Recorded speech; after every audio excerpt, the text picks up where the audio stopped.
Okay, so this is saying are the numbers rational or irrational? So A, the square root of 36 is 6, right? So it's clearly rational, right?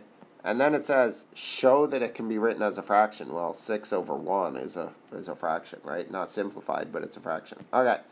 For B, 0.62 repeating. 0.62 repeating can be written as a fraction, right? Any repeating can be written as a fraction.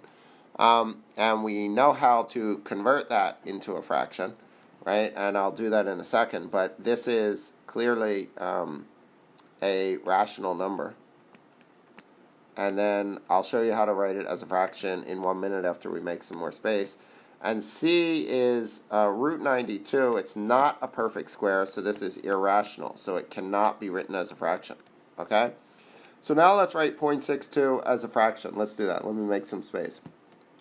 So the method we use, one method, it's not the only one, we say x equals 0.62 repeating, right? 0.62 repeating. And then since 2 digits repeat, we're going to multiply that by 100x, right? If I multiply by 100x, the decimal place moves 2 to the right, so I get 62.62 repeating.